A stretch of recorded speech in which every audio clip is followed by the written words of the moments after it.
صرف ایک ہی HSN college اور ہر کامیاب آدمی جو کچھ بنتا ہے، چاہے وہ جج بنے، چاہے وہ پرائم منسٹر بنے یا پریزیڈنٹ بنے، تو بڑے فخر سے کہتے ہیں کہ یہ HSN ہے، HSN سے پڑھا ہے۔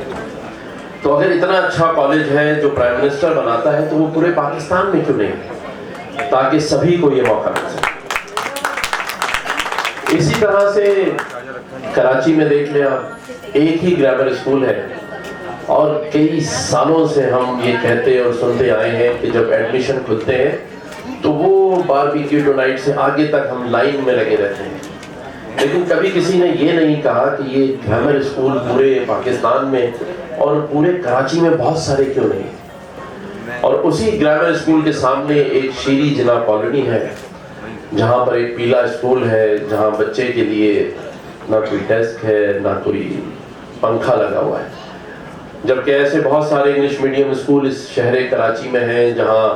لینڈ کروزر سے ایک بچہ اترتا ہے اور اتارنے والے 6 لوگ پیچھے علی فالو کار میں کھڑے۔ تو یہ دو معیار ہیں، ایک شخص ساؤتھ سٹی میں علاج کرواتا ہے اور اس کو ملنے والے جو بکیں ہیں ان کی بھی تعداد ہزاروں روپوں میں ہوتی ہے، اور ایک وہ شخص ہے جس کے پاس 1000 روپے علاج کے لیے نہیں۔ تو یہ سب اسی شہر، اسی صوبے اور اسی وطن میں ہو رہا ہے اور ہم سب دیکھ رہے ہیں۔ تو کوشش کریں کہ کوئی، میرے ماننے یا میرے خیال میں کوئی مسیحا نہیں آئے گا، ہم سبھی کو ایک دوسرے کا مسیحا بننے کی ضرورت ہے۔ اگر آپ صاحب ثروت ہیں، صاحب حیثیت ہیں، تو کوشش کریں کہ اپنے ہمسائے کی، اپنے کسی دوست کی یا اپنے کسی رشتہ دار کی مدد ضرور کریں، کیونکہ جو کام ریاست کو کرنے تھے وہ ریاست نہیں کر سکی ہے، ناکام ہے۔ نظام، حالانکہ ملک تو رمضان المبارک کی اس رات کو ملا جسے ہم 27ویں شب کہتے ہیں، تو ہونا تو یہ چاہیے تھا کہ ایسا نظام ہوتا اس ملک میں کہ دنیا اس کی مثال دیتی، لیکن میرا یہ ماننا ہے کہ نظام ٹھیک نہیں ہے۔ شاید کفر کا نظام بھی اتنا غلط نہ ہوتا جو اس ملک میں نظام ہے، جو عوام کے ساتھ ہے۔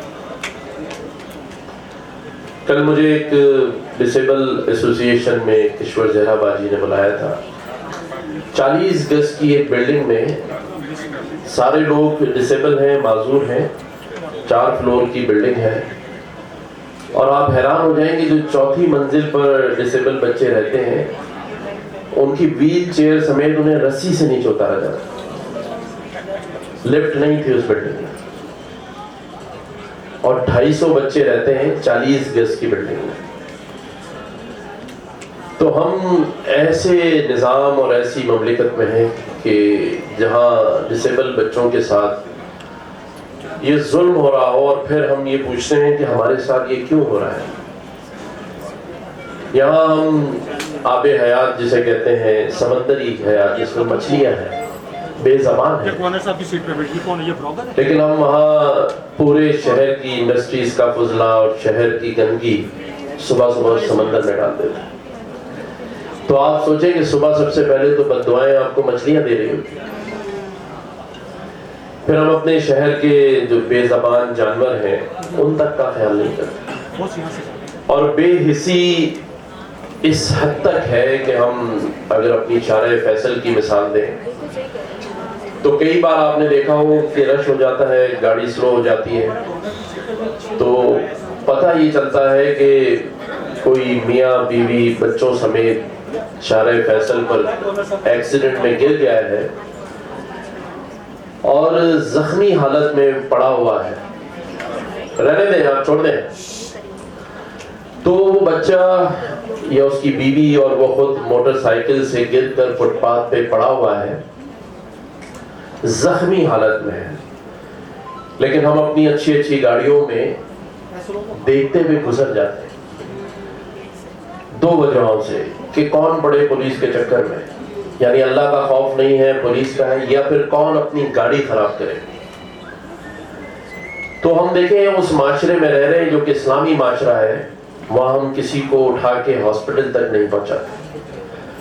اور ہم مقابلہ کر رہے ہیں ویسٹ کا، جہاں ایک جانور بھی اگر زخمی پڑا ہو تو وہ اپنی گاڑی میں ڈال کے ہاسپٹل لے جاتے ہیں۔ تو یہ ملک ایسے ٹھیک نہیں ہوگا، پہلے ہمیں اپنے آپ کو ٹھیک کرنا ہے، اور اپنے آپ کو ٹھیک کرنے کے لیے سبھی کو ایک قدم آگے اور ایک قدم پیچھے ہٹنا پڑے گا۔ ہمیں اپنی ضد، ہٹ دھرمی، اپنی انا کو ختم کرنا ہوگا، یہ سوچنا ہوگا کہ یہ وطن کیسے ٹھیک ہوگا، اور ہم چاہیں تو ٹھیک کر سکتے ہیں، کوئی دو رائے نہیں ہے، ہمیں آتا ہے، ہم جب باہر جاتے ہیں تو ہم کیسے ٹھیک ہو جاتے ہیں، سارے قانون پر عمل کرنا آتا ہے ہمیں۔ تو یہ کیسے ممکن ہے جب آپ پاکستان سے باہر جائیں تو ہم لائن میں بھی لگتے ہیں، سگنل میں نہیں توڑتے، اور آپ جناب اور رسپیکٹ سے بات کرتے ہیں، لیکن اپنے ہی وطن میں اپنے آپ کو، اور پھر 9 مئی جیسے واقعات ہوتے ہیں جو کہ نہیں ہونے چاہیے۔ سیاست سبھی کو حق ہے، کرنا چاہیے، لیکن یہ ایک ایسی سیاست ہے کہ آپ اپنے ہی ملک کی املاک کو نقصان پہنچائیں، یعنی آپ ایمبولینسز کو آگ لگا دیں، آپ ٹرانسپورٹ کو جلا دیں۔ اس پہ میں نے کہا تھا کہ بھائی اگر اتنی ہی محبت تھی آپ کو اپنے لیڈر سے تو کوئی ایک ایسا ان کا چاہنے والا دکھاتے جو اپنے ہی گھر میں اپنی کھڑی ہوئی گاڑی کو آگ لگا دے۔ کہتا مجھے بڑا دکھ ہوا ہے کہ میرے لیڈر کو گرفتار کیا، آج میں نے اتر کے یہ وہ جیسے نہیں کلاس جب فرسٹ ایئر میں ہوتے تھے تو محبت کے چکر میں بلیڈ سے ہاتھ کاٹ لیتے تھے، وہ تھی نا محبت، فرسٹ ایئر میں بہت سارے لوگوں نے کاٹا ہوا میٹرک میں۔ تو پھر لیڈر سے تو یہ محبت ہونی چاہیے تھی کہ اس سیاسی پارٹی کے بہت سارے رہنماؤں کے ہاتھ رات تک کٹے ہوئے ہونے چاہیے، لیکن یہ کون سی محبت ہے کہ آپ نے مسجدیں شہید کرا دی، جناح جو فاؤنڈر آف پاکستان ہے ان کے جناح ہاؤس کو آگ لگا دی۔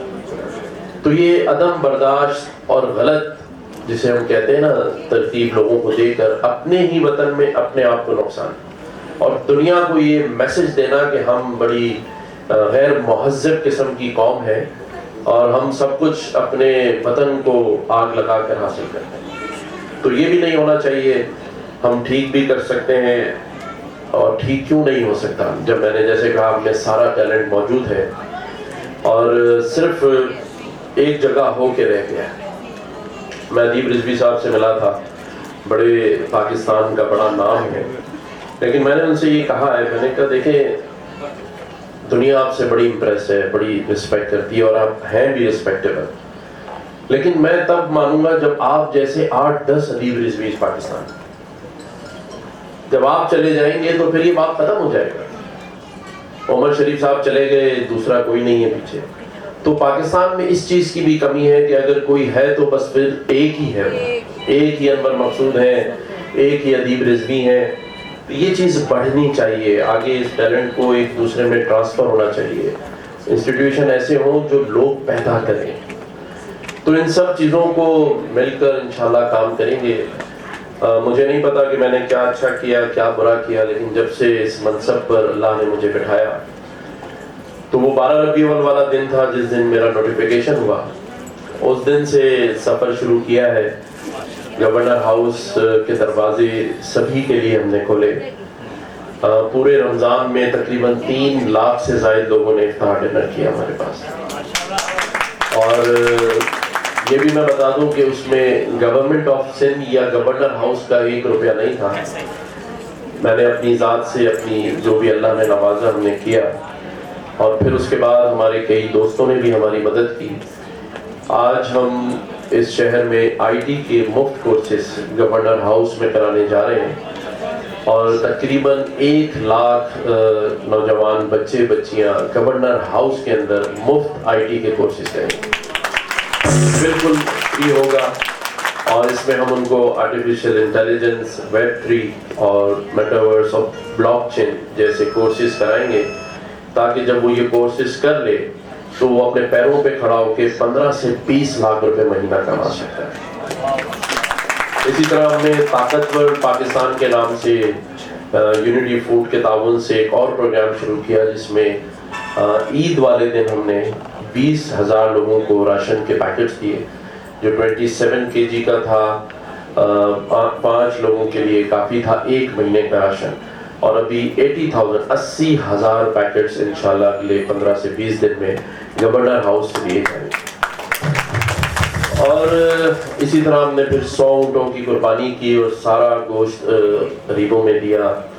اور جو اسٹریٹ کرائم میں جن کے والد یا بھائی کو شہید کر دیا گیا تھا ان فیملیز کو ہم نے 100 سے زائد جو بکرے تھے وہ زندہ ان کے بچوں کے حوالے کیے تاکہ وہ اپنی عید کا مزہ دوبارہ کریں. اور اب یہ ایک اور پروگرام انشاءاللہ تعالیٰ اگلے ہفتے سے شروع کریں گے جس میں ایک یہ ہے کہ جو والدین بچوں کا دودھ ملک افورڈ نہیں کر سکتے اسے 6 مہینے تک گورنر ہاؤس سے بچوں کے لیے ملک دیا جائے. اور ایک ہیلتھ کارڈ ہم نے بنوا لیا ہے, اس کو بھی انشاءاللہ ہم لانچ کرنے جا رہے ہیں جس میں 5 لاکھ تک کی اماؤنٹ کا انشورنس اسے ملے گا. ہیلتھ انشورنس جو 35 سے 50 ہزار روپے کماتا ہے وہ پوری فیملی کا علاج آغا خان یا کسی بھی بڑے ہاسپٹل سے 5 لاکھ روپے میں کروا سکتا ہے اور اس کو کوئی انشورنس پریمیم نہیں دینا. یہ کارڈ اس کو فری ہے اور اس کی جو پریمیم فی ہے وہ ہمارے دوست مخیر حضرات ملٹی نیشنلز والے بینکرز وہ افورڈ کریں گے. تو 1 لاکھ کے قریب ہم کارڈ دیں. یہ ساری باتیں میں نے آپ کو اس لیے بتائی کہ اگر ہم چاہیں تو اس میں کوئی گورنمنٹ کا پیسہ نہیں لگا. تو اگر عزم ہو اور چاہت ہو تو بغیر پیسہ لگائے دیے سارے کام کر ہم نے دکھا دیے اور ہو رہے ہیں. تو ہم سبھی اس بات کا عزم کریں کہ جو بھی اللہ تعالیٰ نے جس پوزیشن پہ بھی آپ کو رکھا ہے, صاحب ثروت ہے, حیثیت ہے, تو پھر کسی چیز کا انتظار نہیں کریں. یہ پاکستان اس وقت جن حالات سے گزر رہا ہے, معاشی بھی اور معاشرتی بھی, اسے ہماری ضرورت ہے. تو ہم سب آگے بڑھیں اور اس ملک میں اس وطن میں رہنے والوں کی مدد کریں. اس وقت بڑی ضرورت ہے لوگوں کو. تو آخری ایک شعر آپ کو نظر کر کے اجازت چاہوں گا اور وہ اسی مناسبت سے ہے کہ ہم چاہیں تو سب کر سکتے ہیں. اور وہ شعر یہ ہے کہ جب اپنا قافلہ عزم و یقین سے نکلے گا, جب اپنا قافلہ عزم و یقین سے نکلے گا, جہاں سے چاہیں گے رستہ وہیں سے نکلے گا. اور جو بانٹے گا دنیا میں روشنی اپنی, اور جو بانٹے گا دنیا میں روشنی اپنی, وہ آفتاب اسی سرزمین سے نکلے گا. ہمارے پاؤں کا کانٹا نہ ہم سفر نہ کسی ہم نشین سے نکلے گا. یہ IMF کے لیے کہ نہ ہم سفر نہ کسی ہم نشین سے نکلے گا, ہمارے پاؤں کا کانٹا ہمیں سے نکلے گا. تو ہمیں سے نکلے گا تو ہمیں نے اس کے لیے آگے بڑھنا ہے. اور پھر آخری شعر یہ ہے کہ وطن کی مٹی ہمیں ایڑیاں رگڑنے دے, وطن کی مٹی ہمیں ایڑیاں رگڑنے دے. ہمیں یقین ہے کہ یہ چشمہ اسی آئیکن ایوارڈ سے نکلے گا. شاید اس میں سے کوئی بہت بہت شکریہ. پاکستان پائندہ باد, پاکستان زندہ باد. شکریہ.